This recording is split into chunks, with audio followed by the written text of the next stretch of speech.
जय हिंद। भारत और इजराइल के बीच इतनी गहरी दोस्ती होने के बावजूद ही जब यूएनओ की सिक्योरिटी काउंसिल में बैठक हुई तो भारत ने इजराइल का साथ न देकर फिलिस्तीन का साथ दिया और कहीं ना कहीं एक बीच बचाव का रास्ता करता अपनाया। क्या इससे भारत और इजराइल के रिश्तों पर कोई असर पड़ेंगे और क्या तुर्की इस्लामिक ऑर्गेनाइजेशन के देश की मध्यस्थता से फिलिस्तीन और इजराइल में संघर्ष विराम कर पाएगा कि नहीं, इसको समझते हैं हम। यूएनओ में जो भारत के राजदूत हैं टी.एस. त्रिमूर्ति, इन्होंने फिलिस्तीन और इजराइल के मुद्दे पे कहा है कि हम किसी भी प्रकार की हिंसा का विरोध करते हैं, चाहे वो हमास द्वारा दागा जा रहा रॉकेट क्यों ना हो, उसमें एक भारतीय की भी मृत्यु हो गई है, वो इसका विरोध करता है। साथ ही इजराइल द्वारा जो नागरिकों के ऊपर जो बम्बार्डमेंट में जो उनकी जान जा रही है, भारत उसका भी विरोध करता है। ये इनका स्टेटमेंट था। साथ ही भारत ने वह स्टेटमेंट दिया जो इजराइल को पसंद नहीं है। भारत ने कहा कि भारत वहां दो राष्ट्र देखना चाहता है, इजराइल भी और फिलिस्तीन भी, जबकि इजराइल का कहना है कि हमारा पूरा है और फिलिस्तीन का, खैर फिलिस्तीन इस मैटर पे अब मान गया है कि हमें थोड़ा सा भी दे दो, क्योंकि उनको तो पूरा भगा दिया।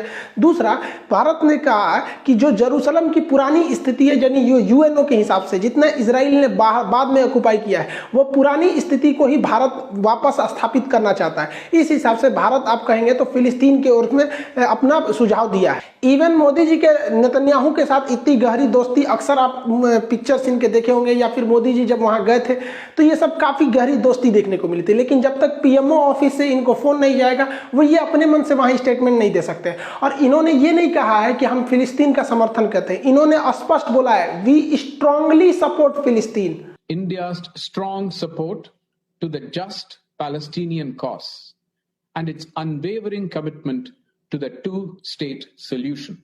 I thank you, Mr. President. हमारे आदरणीय अटल बिहारी वाजपेयी जी ने भी फिलिस्तीन का समर्थन किया था और कहा था कि इजराइल को फिलिस्तीन की भूमि लौटा देनी चाहिए। अरबों की जिस जमीन पर इजराइल कब्जा करके बैठा है, वो जमीन उसको खाली करना होगी। आक्रमणकारी आक्रमण के फलों का उपभोग करे, ये हमें अपने संबंध में स्वीकार नहीं है। तो जो नियम हम पर लागू है वो औरों पर भी लागू होगा। अरबों की जमीन खाली होना चाहिए। जो फिलिस्तीन है, उनके फिलिस्तीनी हैं, उनके उचित अधिकारों की प्रस्थापना होना चाहिए। आप ये सोच रहे होंगे कि आखिर हमारे देश के प्रधानमंत्री लोग ऐसा स्टेटमेंट क्यों देते हैं और इस कदम पर क्यों जाते हैं, हम इजराइल का साथ क्यों नहीं दे पाते। तो इसकी कुछ मजबूरियां हैं, 3-4 मजबूरी, उसको हम लोग आगे समझते हैं। यूएन सिक्योरिटी काउंसिल की बैठक में अमेरिका जो है पूरी तरह से इजराइल का साथ देता हुआ दिखा, जबकि चाइना इस मुद्दे को बहुत पुरजोर तरीके से उठाया था। चाइना ने इस मुद्दे को उठाया यूएन की काउंसिल में, जो वर्चुअल मीटिंग थी, ऑनलाइन मीटिंग थी यहाँ पर, लेकिन अमेरिका ने इस मुद्दे को दबा दिया। अमेरिका कह रहा है कि इजराइल को बदला लेने का, अपनी आत्मरक्षा का पूरा अधिकार है, और इधर इजराइल इस इशारे को समझ गया कि मतलब गाजा पट्टी का पूरी तरह से धो डालो। यहाँ पे चाइना को बहुत बुरा लगा। अब चाइना को भी समझना चाहिए कि हम हिंदुस्तान वालों को भी बुरा लगता है जब अमेरिका और यूरोपीय यूनियन मौलाना मसूद अजहर को आतंकवादी संगठन में घोषित करना चाहती थी, लेकिन चाइना के विरोध की वजह से इसे आतंकवादी संगठन और रेड कॉर्नर नोटिस नहीं जारी कर पाया, जिस वजह से ये लोग पाकिस्तान से इजिली ऑपरेट करते हैं। जब इनके ऊपर आता है तब समझ में आता है कि दूसरे के टांग नहीं लड़ाना चाहिए। फिलिस्तीन और इजराइल के मामले में दुनिया के अलग अलग देशों का अलग अलग रुख है।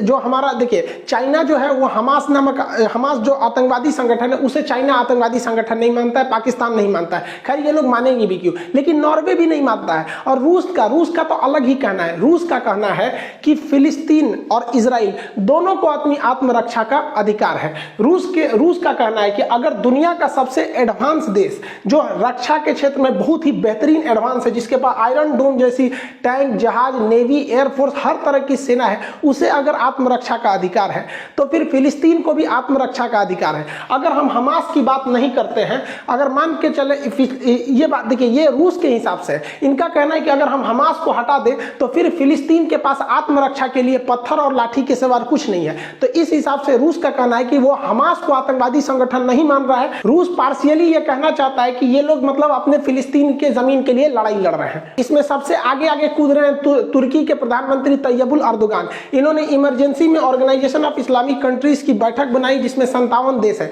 इनका कहना है कि यूएनओ ने 2018 में एक रिजोल्यूशन पारित किया था, जिसका मतलब होता है कि एक छोटा कानून बनाया था कि जेरूसलम या फिलिस्तीन की रक्षा के लिए एक रक्षा संगठन होना चाहिए। तो इसका मतलब ये नहीं कि एक आर्मी संगठन। तो इनका कहना है कि इस्लामिक ये जो ऑर्गेनाइजेशन है इस्लामिक देशों का, इन 57 देश को मिलकर आपस में एक फौज बनानी चाहिए जो इजराइल पर हमला करने के लिए न हो, बल्कि फिलिस्तीन की रक्षा करने के लिए हो। अब ये वाला जो एरिया है ये गाजा, ये वाला वेस्टर्न बैंक है और ये वाला गाजा पट्टी है, तो इन्हीं दोनों को मिलाकर फिलिस्तीन बनता है। तो इनका कहना है कि फिलिस्तीन की रक्षा के लिए अब इन्होंने आइडिया दिया तुर्की के कि भैया हम जो तुर्की वाले हैं हम सर्विलांस रडार दे सकते हैं, हथियार दे सकते हैं, एयरफोर्स दे सकते हैं। ये अरब वाले जो हैं, इस जो संगठन जो आर्मी बनेगी उन्हें ये लोग पेट्रोल फ्यूल वगैरह मुहैया करा सकते हैं, पैसा वगैरह ये लोग के पास बहुत ज़्यादा है। अल जजीरा न्यूज चैनल है, इनके लिए मीडिया का काम हो ही जाएगा। अफ्रीकी देश है, देखिए ये 57 देश है, इसमें इतने जितने देश दिख रहे हैं ये वाले, ये सब के सब इस्लामिक कॉरपोरेशन के मेंबर हैं। रूस जो है एब्जॉर्बर है, मतलब इसमें भाग लेता है। तो इनका कहना है कि हम लोग अफ्रीका के देश से सैनिक बुला लेंगे, तो इनके पास सैनिक हो गया, हथियार हो गया, पैसा हो गया, मीडिया हो गया, और पाकिस्तान है ये वो आतंकवादी प्रोवाइड करा देगा। तो इस हिसाब से इनका कहना है कि हम लोग क्या करेंगे और उस आर्मी को यहाँ डिप्लॉय करेंगे जो कि इससे लड़ाई लड़ सके, फिलिस्तीन की रक्षा कर सके। और इसमें खतरनाक कब होगा, अगर तुर्की के पास जो S-400 है वो वेस्टर्न बैंक या गाजा में डिप्लॉय कर देता है, तो फिर इतना कन्फर्म समझिए कि इसराइल का एक भी जहाज नहीं उड़ सकता है, क्योंकि हम लोग खुद ही रूस से S-400 खरीद रहे हैं जो दुनिया के किसी भी हवाई जहाज को 400 किलोमीटर दूर तक मार देता है। तो ये इसराइल के लिए खतरनाक हो लगेगा, लेकिन ऐसा होने की संभावना बहुत कम दिख रही है, क्योंकि इस्लामिक ऑर्गेनाइजेशन जो है इसमें खुद में आपस में फूट है, क्योंकि तुर्की के खुद के इसराइल के साथ अच्छे संबंध है, बहरीन और कतर के पास भी अच्छे संबंध है, मोरक्को ने भी तुर्की से अच्छा संबंध बना के इससे इसराइल से संबंध बना के रखा है। तो थोड़ा थोड़ा तो इनके में खुद में मतभेद है। कभी कभी इस सिचुएशन को देखकर अजीब सा लगता है। देखिए एक और इजराइल है अकेला देश, इधर पूरा और इस्लामिक ऑर्गेनाइजेशन खड़ी हुई है, इधर केवल एक देश है, इधर 57 देश खड़े हैं सब अकेला उससे, फिर भी इन 57 की हिम्मत नहीं हो रही है। इजराइल की कुल जनसंख्या जो है वो लगभग 90 लाख है, जिसमें 70 लाख के आसपास यहूदी हैं, लेकिन इन 70 लाख से टकराने की हिम्मत 180 करोड़ ये जो इस्लामिक देश के हैं लोग, इन लोग की अभी हिम्मत नहीं हो रही है। देखिए हुआ क्या कि इन यहूदियों ने ना स्कूल की पढ़ाई पर बहुत ज़्यादा ध्यान दिया, जिस वजह से कहते हैं कि शिक्षा उस शेरनी का दूध है जिसने पिया वो दहाड़ा है, और ये लोगों ने शिक्षा को जरूरत नहीं दिया, मदरसे में रह गए लोग यहाँ पर, इस वजह से ये लोग हो गए। तो ये झुंड में आ रहे हैं लोग और वो अकेले चल रहा है, फिर भी इनकी हिम्मत नहीं है लड़ सकने की। ये हम गारंटी देते हैं, कुछ लोगों को जो फिलिस्तीन समर्थक है उन्हें बुरा लगता होगा।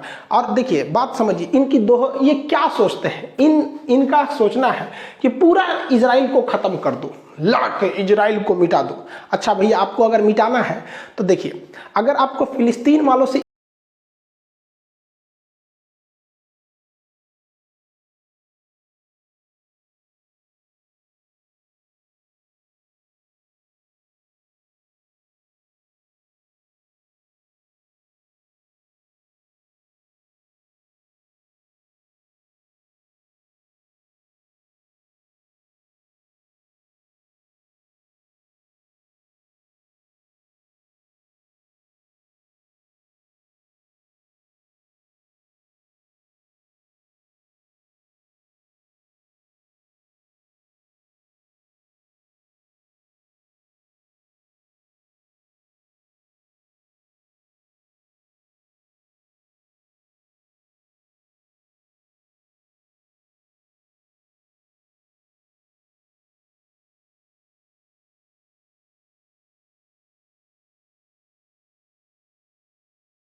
कब्जा कर लेगा। इजराइल ऐसा देश है जिसने कहा है कि अभी मेरा सीमा जो मतलब मेरे देश की बाउंड्री फिक्स नहीं है, ये अभी बढ़ रही है, इसे थोड़ा बढ़ा के यहां तक ले आएगा। ये है अमेरिका जिस आईएसआईएस को आतंकवादी बोलता था, अमेरिका जिस आईएसआईएस के लिए इतना दिन लड़ रहा था, आपने देखा होगा कि वो फुल पावर से अमेरिका नहीं लड़ा, क्योंकि वो खुद चाहता था कि आईएसआईएस का मुद्दा लंबा चले, क्योंकि जब तक आईएसआईएस आतंकवादी रहेंगे, इन आईएसआईएस आतंकवादियों को पैसा कहां से आता है? पेट्रोल से आता है। तो ये पेट्रोल को बेचेंगे और सस्ते दाम पर बेचेंगे, तो रूस पेट्रोल जब सस्ता होगा तो रूस की अर्थव्यवस्था गिर जाएगी। देखिए, ये आतंकवादियों को चढ़ाकर इस आतंकवादी की लड़ाई को लंबा करके पेट्रोल का दाम गिरा रहा है ताकि रूस की अर्थव्यवस्था गिर जाए, और बहुत बुरा असर पड़ा है। और अमेरिका की कंपनी खुद इन आतंकवादियों से $8 प्रति बैरल पेट्रोल खरीदती थी, जो कि अगर ओपन मार्केट में देखेंगे तो ₹3.5 प्रति लीटर। हम लोग ससुरा खरीदे लोग ईमानदारी के रास्ता पे ₹100 लीटर पेट्रोल, ससुरा अमेरिका जो क्रूड ऑयल खरीदता है ₹3.5 लीटर खरीद रहा है, इन्हीं आतंकवादियों की कंपनी से खरीद रहा है। वहां की कंपनी आके इसे खरीदती है। अमेरिका यहाँ ₹3.5 प्रति लीटर के हिसाब से पेट्रोल खरीदता है और दुनिया के दूसरे देशों में बेच देता है, और अपने पास इतना ज्यादा ये प्रूवन ऑयल रिजर्व रख दिया, स्ट्रेटेजिक ऑयल रिजर्व रखे हुए हैं, जिसके मदद से अगर कभी भी ये मिडिल ईस्ट के देश या खाड़ी देश जहां पर गल्फ कंट्री है जिनके पास पूरी तरह से पेट्रोलियम रिजर्व है, अगर ये लोग कभी भी पेट्रोलियम की सप्लाई रोकते हैं तो इनके पास इतना ज्यादा स्ट्रेटेजिक पेट्रोलियम है कि इन्हें कोई दिक्कत नहीं आने वाला है। और बहुत ही चालाकी से अमेरिका जो है वो इलेक्ट्रिक कारों पर, जैसे टेस्ला सुने होंगे, या फिर वहां सेल गैस की टेक्नोलॉजी से आगे बढ़ रहा है, जिस वजह से धीरे धीरे अमेरिका इन मिडिल ईस्ट के लोगों के ऊपर से पूरी तरह से अपनी डिपेंडेंसी हटा देगा और इनका पेट्रोल पूरी तरह से चूस लेगा। और हम बताते हैं इनका तेल खत्म तो इनका खेल खत्म। ऐसा नहीं है कि इजराइल और फिलिस्तीन हमेशा से दुश्मन ही रहे थे। 1990 के दशक में ये काफी करीब आ गए थे, और इतना हुआ कि यहाँ के लोगों को नोबेल पुरस्कार तक मिला। देखिए, अगर किसी देश में आपसी संबंध स्थापित करना है, शांति स्थापित करना है, तो केवल पड़ोसी ही कर सकते हैं, क्योंकि पड़ोसी आप नहीं बदल सकते। अटल बिहारी वाजपेयी का कहना था, आप दोस्तों को बदल सकते हैं लेकिन अपने पड़ोसी को नहीं बदल सकते, इसलिए हमें पड़ोसी से अच्छा संबंध बना के रखना चाहिए।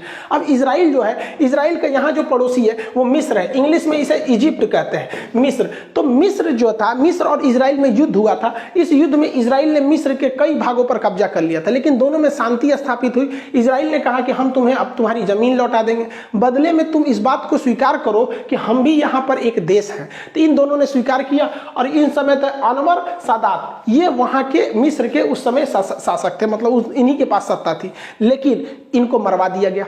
अभी आप धीरे धीरे समझ जाएंगे कौन मरवा रहा है इनको। सोचिए, जिस इंसान ने शांति स्थापित किया उस इंसान को एसिसिनेट करके प्रधानमंत्री को मरवा दिया गया। उसके बाद देखिए, जो ये वाला जगह है फिलिस्तीन, फिलिस्तीन में एक संगठन है PLO। अब ये संगठन कह रही है कि देखो भैया, इजराइल से कहा कि देखो तुम भी जियो, हमको भी जीने दो, ठीक है, हम जितना में है हम ही रह जाते हैं, तुम भी खुश रहो। तो यासिर अराफात जो थे, ये नॉर्वे में बैठक हुआ था, ओस्लो में, नॉर्वे की राजधानी ओस्लो में। तो यासिर अराफात ने इसमें बहुत योगदान किया था। तो फिलिस्तीन के इस नेता की बहुत दुनिया में तारीफ हुई कि अब ये खूनी संघर्ष, मासूमों की जान अब नहीं जाएगी, ना इजराइल से कोई मरेगा ना फिलिस्तीन से कोई मरेगा। देखिए, ऐसा नहीं है कि केवल एक ओर से जान जाती है, इजराइल में भी बहुत लोगों की जान जाती है, लेकिन यासिर अराफात को पोलोनियम नामक जहर देके मार दिया गया। ये कौन मरवा रहा है अभी आप समझ जाएंगे धीरे धीरे। इसके बाद देखिए, इजराइल के एक प्रधानमंत्री थे जिनका नाम था जितिन रोबिन। इन्होंने बहुत महत्वपूर्ण भूमिका निभाई थी। इन्होंने कहा था कि देखिए, हम इजराइल वाले, हमें रहने के लिए जमीन मिला, हम बहुत खुश हैं। हम ये भी चाहते हैं कि फिलिस्तीन वाले भी खुशी खुशी रहे, तो हम दोनों आपस में समझौता कर लेते कि ये तुम्हारा एरिया, ये हमारा एरिया। उन्होंने एरिया को डिसाइड कर दिया। ये भी इतने बेहतरीन प्रधानमंत्री थे रोबिन, इनको भी मार दिया गया। सोचिए, इजराइल के प्रधानमंत्री जिसके ऊपर एक बम नहीं गिर पाता है, देश का नागरिक सुरक्षित है, उसके प्रधानमंत्री को मार दिया। ये तीनों लोगों को मरवा दिया गया। आप जान के ताज्जुब करेंगे, तीनों को शांति का नोबेल पुरस्कार मिला था। अब कौन मरवाया? देखिए, अगर यहां शांति स्थापित हो गई तो डर खत्म हो जाएगा, लोगों को डर खत्म हो जाएगा, युद्ध नहीं होगा तो हथियार कौन खरीदेगा? हथियार का मार्केट चौपट होगा। अब आप बताइए, हथियार का सबसे बड़ा व्यापारी कौन है? अब आपको तो समझ में ही आ गया होगा कि लड़ाई असल में पर्दे के सामने चल रही है, जिसे हम और आप देख रहे हैं, और लड़ाई कोई और लगा रहा है। अब होशियार है, समझ सकते हैं लोग। अब भाई कुछ गाइडलाइंस होती है, हम लोग हर बात को खुल के नहीं बता सकते, लेकिन आप समझिए, अंधेरा खत्म तो टॉर्च बंद हो जाएगा बिकना। उसी तरह अगर युद्ध खत्म तो हथियार के सौदागर लोग का व्यापार चौपट हो जाएगा। इतने बेहतरीन लोगों को, अब सोचिए, इतने पास आ गए थे ये दो दोस्त, जब आपस में ये गले मिलते थे, यहाँ के लोग वहां जाते थे यहाँ, लेकिन धीरे धीरे इसमें नफरत घुलता गया, और आज स्थिति ऐसी आ गई है कि अब इजराइल और फिलिस्तीन में दूर दूर तक कभी दोस्ती की उम्मीद नहीं दिख रही है। देखिए, इजराइल ने हमारा हमेशा साथ दिया है। कारगिल की लड़ाई में जब जीपीएस टेक्नोलॉजी बंद कर दी गई थी तो हाई प्रेसिशन गाइडेड मिसाइल जो हमें भारत को इजराइल ने ही सप्लाई दिया था। इजराइल ने ही अपना हेरॉन ड्रोन दिया है। इजराइल हमें कई टाइप के स्पाइक बॉम्ब वगैरह को प्रोवाइड करता है। हमारे रडार सिस्टम को बनाने में इजराइल बहुत मदद करता है, खास करके डिफेंस सेक्टर में इजराइल बहुत मदद करता है। लेकिन ऐसा नहीं है कि इजराइल अगर मदद नहीं करता तो हम कारगिल लड़ाई नहीं जीत सकते थे, या इजराइल से बड़ा हमारा साथी नहीं है। हाँ, इजराइल जरूर है कि वो इस युद्ध के माहौल में भी भारत की मदद कर रहा है, लेकिन कारगिल की लड़ाई में उसने बहुत मदद किया था जिसे हम नहीं भूल सकते। लेकिन हमारे अन्य भी दोस्त हैं, जैसे फ्रांस है, रूस है, अमेरिका ने भी बहुत इस हद तक साथ दिया। लेकिन ऐसी हमारी क्या मजबूरी बन रही है जो हम चाह के भी इजराइल का साथ नहीं दे सकते? इसको समझिए। देखिए, हमें जेनेवा कन्वेंशन को भी फॉलो करना है, इंटरनेशनल कोर्ट को भी देखना है, यूएन को भी देखना है। अब कई लोगों में क्या होता है ना, इजराइल फिलिस्तीन में झगड़ा हो रहा है ना, बस इन्हीं दो दोस्त को देख रहे हैं कि ना हम इजराइल के साथ कुछ कर रहे हैं, हम फिलिस्तीन के साथ जो इन साथ कर रहे हैं, हम यहाँ हैं, हम यहाँ हैं। उनको ये नहीं समझ में आ रहा है कि भैया इसके अलावे भी दुनिया में अन्य देश है, डिप्लोमेटिक कूटनीतिक असर पड़ता है इसका भी। तो देखिए, इजराइल के साथ हम क्यों नहीं दे सकते? क्योंकि इजराइल वहां पर था नहीं, पहले फिलिस्तीन था, वहां यहूदी लोग रहते थे। देखिए, यहूदी लोग के रहने का मतलब ये नहीं कि वहां देश हो जाएगा। इसका मतलब ये नहीं, कहीं भारतीय रहते हैं तो ऐसा नहीं कह सकते कि उस जगह को आप हिंदुस्तान घोषित कर देंगे। वहां यहूदी रहते थे। एक्चुअली में यहूदियों को ही नहीं पता था कि उनका देश कोई इजराइल हो सकता है। उन्होंने तो 48 में इसका कंसेप्ट लेके आए। जैसे पाकिस्तान कोई देश था क्या? नहीं था। अचानक द्विराष्ट्र की मांग उठी, जिन्ना आए, चौधरी रहमत अली आए, अलग अलग लोग आए। अचानक 1940 के बाद तूल पकड़ने लगा, एगो नया देश का उदय हो गया पाकिस्तान। कंसेप्ट पहले से नहीं था। उसी तरह इन लोग की एक विचारधारा थी कि हमें एक देश बनाना है, लेकिन इजराइल नहीं था, वहां यहूदी थे लोग यहाँ पर। तो एक्चुअली में बाई पेपर अगर देखेंगे तो फिलिस्तीन तो यहाँ पे पेपर के हिसाब से था। तो अगर हम इसको मान लेते हैं कि नहीं, फिलिस्तीन की कब्जा की गई जमीन पर इजराइल का अधिकार है, तो इंटरनेशनल कोर्ट में हम फंस जाएंगे। और फंसाएगा ये हमारा ये चचा, कहेगा कि जब कब्जा किया जमीन इजराइल का हो सकता है तो पीओके कब्जा किया हुआ पाकिस्तान का है, तो ये हमारा हो गया। तो चाइना उधर से कहेगा कि अक्साई चीन हमारा है, हमारा हो गया। तो भारत के कुल क्षेत्र कश्मीर का 10% अक्साई चीन है, 30% पीओके है। अब इंटरनेशनल कोर्ट में हम लोग फंस जाएंगे लोग। इस हिसाब से अगर हमने समर्थन कर दिया इजराइल का, तो जिंदगी में कभी भी हम लोग तिब्बत का समर्थन नहीं कर पाएंगे, क्योंकि फिर इंटरनेशनल कोर्ट और जेनेवा वगैरह कन्वेंशन में हम लोग को चाइना फंसा देगा। कहेगा कि जब इजराइल ने कब्जा किया तो आपने उसका समर्थन किया क्योंकि वो आपका दोस्त था, और जब हमने तिब्बत पर कब्जा किया 1959 में तो आप हमारा क्यों विरोध कर रहे हैं? इसका मतलब आप फायदा देख के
1% व्यापार होता है, जबकि अरब देशों के साथ हमारा 18% का होता है। तो 1% को खुश रखने के लिए हम 18% गंवा दें, ऐसा तो कोई बेवकूफ़ी भारत में अभी के वक्त में कोई करने वाला नहीं है। इजराइल से हमें हथियार मिलते हैं, जरूरी है, बात अलग है, हमें कहीं और से भी मिल सकते हैं। ऐसा नहीं कि इजराइल हमें हथियार नहीं देगा, इजराइल भी हमारी मजबूरी समझता है। लेकिन अगर अरब देश को देखेंगे तो फिर पेट्रोलियम हमारा चल जाएगा, व्यापार चल जाएगा चौपट, क्योंकि उनको कुछ बनाने आता नहीं है, सीधे भारत से खरीदते हैं। साथ ही हम लोग को वहां पे 55 लाख लोगों को वहां पे रोजगार मिला है, प्रत्यक्ष अप्रत्यक्ष रूप से। तो इतनी बड़ी चीजों को हम दांव पे नहीं लगाएंगे, इसलिए भारत खुलकर इजराइल के साथ नहीं आ रहा है। एक और स्ट्रेटेजिक महत्व है कि भारत अगर मुस्लिम देशों के साथ अच्छा संबंध बना के रखता है तो मुस्लिम देश इस बवासीर का साथ नहीं देते हैं। अक्सर अभी आप देखे होंगे कि अरब वगैरह देश ने इनको लोन नहीं दिया, लोन का पैसा वापस मांगने लगा है। तो ये भारत का दबाव है जो काम कर रहा है, वरना ये लोग अगर पाकिस्तान के फेवर में चले जाएंगे तो इनको संजीवनी बूटी मिल जाएगा, क्योंकि ये अगर कचड़ा भी दे दे तो इनके लिए वो जन्नत हो जाएगा। ये लोग अपना डेवलपमेंट कर जाएगा और पाकिस्तान की फौज को हथियार मिल जाएगा उन्हीं पैसों से। तो हमारे दबाव की वजह से हम लोग इन इस्लामिक ऑर्गेनाइजेशन के जो देश हैं इन्हें हम कहते हैं कि हम आपके साथ खड़े हैं फिलिस्तीन के मुद्दे पर, लेकिन आप भी हमारे आंतरिक मामले को। तो ये लोग भी कहते हैं कि जब भारत कश्मीर के मुद्दे पे आप देखिए इन्होंने सीधे पल्ला झाड़ दिया। ये तो गया था यहाँ का प्रधानमंत्री गए थे वहां तो पानी उन्हीं के लिए भी नहीं पूछे थे इनको। साथ ही हमें अपने पड़ोसी देश चाइना को भी देखना है। चाइना क्या चाहता है? चाइना चाह रहा है कि वो अपने यहाँ वीगर मुसलमानों पर जुल्म करता है। तो इस वजह से एशिया में जो मुस्लिम देश हैं वो भारत को एक अच्छे नजर से देखते हैं। तो चाइना इस चीज को सुधार करने के लिए मुस्लिम देशों को खुश करना चाहता है और इसी को खुश करने के लिए वो इजराइल पर दबाव बना रहा है, जबकि दुनिया के किसी का भी दबाव इजराइल पर काम नहीं करेगा। तो भारत को चाइना को भी काउंटर करना है, क्योंकि चाइना जो है वीगर मुसलमानों पर जुल्म करता है, अमेरिका वो मुद्दा उठा देता है। अभी क्या है कि अमेरिका के इशारे पर फिलिस्तीन में जुल्म हो रहा है तो चाइना ये मुद्दा उठा रहा है। तो भैया ऐसा ना हो कि इजराइल के चक्कर में चाइना जो है मुस्लिम देशों के साथ हीरो बन जाए, तो फिर हम लोग तो एशिया में पीछे रह जाएंगे। रही बात इजराइल की समर्थन करने की, तो हम इजराइल का समर्थन करें कैसे? उसको समर्थन की जरूरत है हमारे, किस चीज में हम इजराइल से आगे हैं? थोड़ा सा आप खुद से सोच के देखिए। क्या हमारी वैक्सीनेशन इजराइल से पहले, सबसे पहले कोरोना फ्री हो गया? क्या हम टेक्नोलॉजी के मामले में इजराइल से आगे हैं, जो उसको टेक्नोलॉजी देंगे लो ले लो यहाँ पे? क्या हम लोग तो इजराइल के यहाँ से कृषि सीख क्या है, ड्रॉप फार्मिंग, जैविक खेती? क्या हमारे पास आयरन डोम है? हमारे पास बहुत उन्नत किस्म के जहाज है। हम इजराइल को चाह के भी क्या दे सकते हैं आप बताइए? खूब से खूब देंगे तो मंच से बोल देंगे मोदी जी हम इजराइल के साथ हैं। इसका कितना बड़ा कीमत चुकाना पड़ गया आपको बता दिए। देखिए, एक आम आदमी को बहस करना बहुत इजी होता है कि हम इजराइल के साथ हैं, फिलिस्तीन के साथ हैं, लेकिन जब आप यूपीएससी के मेंस लिखने बैठिएगा और अगर आपका ऑप्शनल सब्जेक्ट पॉलिटी है तो पॉलिटी के साथ साथ आपको इंटरनेशनल रिलेशन रखना ही पड़ेगा। फिर वहां आपको हर एस्पेक्ट्स में जवाब देने पड़ेंगे कि इसका हमारे तुर्की के साथ क्या इफेक्ट पड़ेगा और क्या क्या इफेक्ट पड़ेगा। तो ये सारी चीजों को देख के रखना है। ऐसा नहीं कि आप कुछ भी बोल सकते हैं। अभी इंडिया में कुछ लोग कह रहे हैं कि भाई मुसलमानों के दबाव में आके भारत सरकार कुछ नहीं कर रही है, ये गलत है। देखिए कैसे बताते हैं, आपको दो एग्जांपल देते हैं। मुसलमानों का भारत सरकार पर कोई दबाव नहीं बन पाता है, क्योंकि अगर दबाव बनता तो जितना चिल्लाया था इन लोगों ने सीएए को लेकर, भयानक रैली हुई थी हिंदुस्तान के कोना कोना तक लेके, शाहीन बाग का मामला था, दिल्ली में दंगे फसाद तक हो गए थे। क्या सरकार सीएए वापस ले ली, एनआरसी ले ली? नहीं ले ली। ये दिखाता है कि इनका दबाव, मुसलमान लोग का दबाव नहीं काम करता है। अब कुछ लोग कहेंगे कि नहीं इंटरनेशनल पे तो दबाव काम करता है, ये भी गलत है। दूसरे एग्जांपल से समझिए, इजराइल का जो वर्तमान विवाद चल रहा है, ये विवाद जमीन के लिए है, मेनली धर्म के लिए नहीं है। इसे जानबूझ के धर्म से जोड़ा जा रहा है, जबकि वो केवल जमीन की लड़ाई। लेकिन जो फ्रांस के साथ हो रहा है वो तो केवल और केवल धार्मिक मामला है कि मोहम्मद साहब के जो कार्टून बनाया उस वजह से पूरा दुनिया फ्रांस, मुस्लिम देश फ्रांस के खिलाफ हो गए। तो उस समय अगर भारत पे अगर कोई ये कह रहा है कि नहीं भारत मुसलमानों के दबाव में आ गया, तो उस समय अगर दबाव में आया तो उस समय भी अभी भी दबाव है। लेकिन भारत सरकार ने वहां पर फोन तक किया फ्रांस को कि हम आपके साथ खड़े हैं। काउंटर पार्ट यहाँ पे रक्षा मंत्री से लेकर सबकी बात हुई, तो यहाँ कहाँ इनका दबाव काम किया? वहां इजराइल के साथ किसी का दबाव नहीं है। और ऐसा हो ही नहीं सकता है कि भारत में कोई जाति, कोई धर्म विशेष के लोग हमारी विदेश नीतियों को इस तरह से प्रभावित कर देंगे। ये ऐसे अब भाई, अब जहाँ कुछ बोलने का मन कर रहा है तो कुछ बोल दीजिए, वो अलग मैटर होता है। लेकिन एक डिप्लोमेटिक तरीके से जिसे विश्व पर आपको पटल पर रखना है, एक तो पढ़ा लिखा लोग का आंसर थोड़ा अलग होना चाहिए। आप फिलिस्तीनियों की भावना को समझिए, उनके साथ क्या बीत रहा है। वो 100% पे थे 1947 से पहले, अभी 12% से भी नीचे घट गए हैं। ये जो दांत चियार रही है ना, ये बहुत खतरनाक है बुढ़िया। इस ससुरी सब क्या क्या लंदन में बैठ के करते हैं सर, आप थोड़ा समझिए। हम अखंड भारत थे, म्यांमार से शुरू होकर अफगानिस्तान तक जाते थे। इन लोगों ने जो बहुत होशियार बन रहा है सर, अभी तो इंग्लैंड का नाम ही नहीं आ रहा है, शांति से बैठा है लंदन ब्रिज पे बैठ के ससुरा समुंदर के किनारे, क्या क्या तांडव मचा के गए सर। पूरी एशिया की बर्बादी इन्हीं सब की देन है। 1876 में अफगानिस्तान अलग कर दिए सब हमसे, 1904 में नेपाल तोड़ दिया सब, 1906 में भूटान तोड़ दिया सब, 1907 में तिब्बत तोड़ दिया सब। शंकर जी का जो कैलाश पर्वत मानसरोवर चल गया, तिब्बत में चाइना कब्जा कर लिया। का शंकर जी उधर थोड़े थे, हमारे अखंड भारत में थे वहां पे। 1935 में श्रीलंका तोड़ दिया सब, 35 के नियम के तहत ही 37 में म्यांमार को तोड़ दिया सब, 47 में पाकिस्तान चल गया, 1972 में बांग्लादेश हो गया। हम लोग सिमट के रह गई है। तो जो सेंटिमेंट्स हमारे साथ है वही इनके साथ है। हम हिंदुस्तानी नहीं चाहते हैं कि हमारा अखंड भारत हो जाए, तो वही है।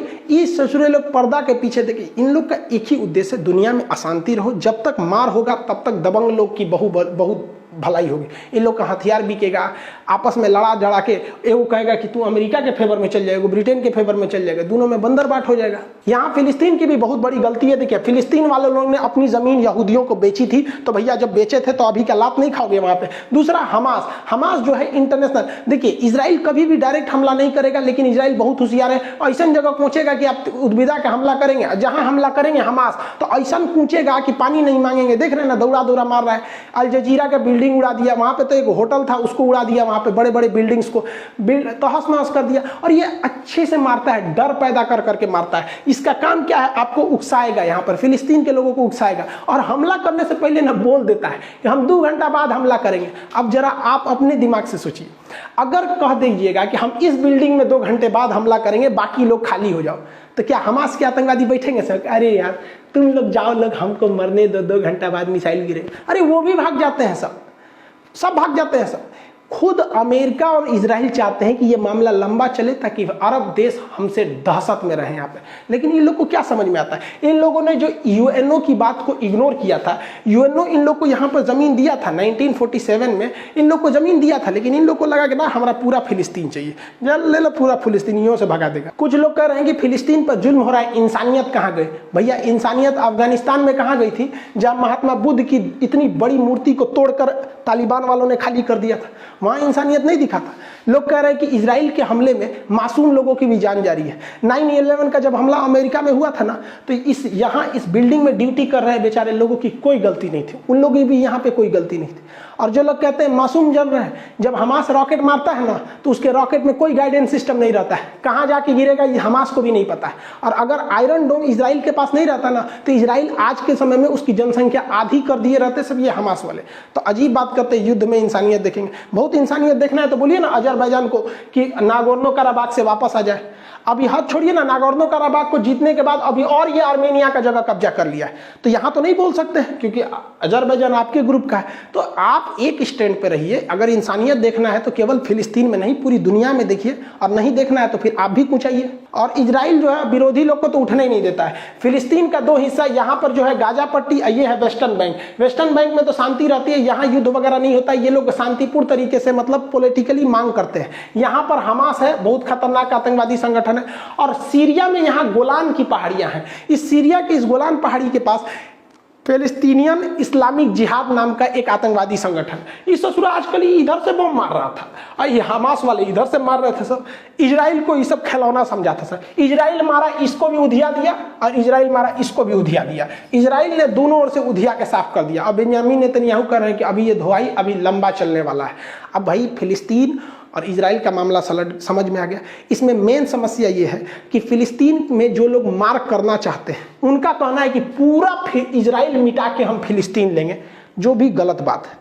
और इजराइल में भी जो बहुत ज़्यादा मतलब उग्र विचारधारा के लोग हैं उनका कहना है कि नहीं, पूरा फिलिस्तीन मिटा के हम पूरा इजराइल बनाएंगे। दोनों गलत है। भारत की जो प्रस्ताव है वो सही है कि हम 2 राष्ट्रों की मांग करते हैं। हमारे मोदी जी भी ऐसे बेवकूफ़ नहीं है जो ऐसे कह देंगे इजराइल का साथ छोड़ देंगे। तो आप समझिए, हमारी सरकार जो डिसीजन लेती है सोच समझ के लेती है। आप समझे होंगे कि हमारी क्या क्या मजबूरी है। हम अपनी 10 घाटा सह के किसी एक को नहीं खुश रख सकते। देहात में कहावत कहा जाता है, गज पाने के चक्कर में पूरा थान नहीं खो देना चाहिए। आपको कभी भी नज़दीक के फायदा को नहीं देखना चाहिए, बल्कि दूर के घाटे से अवगत होना चाहिए। तो भारत सरकार इजराइल को खुश करके नज़दीक का फायदा नहीं देख रही है, बल्कि दूर का घाटा से अवगत हो रही है। आप पढ़े लिखे हैं, पढ़े लिखे की तरह सोचिए। आई होप आप इसे समझे होंगे। हमारा तो माथा चकरा गया ससुरा समझाते समझाते, क्या बताएंगे। मिलेंगे नेक्स्ट क्लास में। जय हिंद।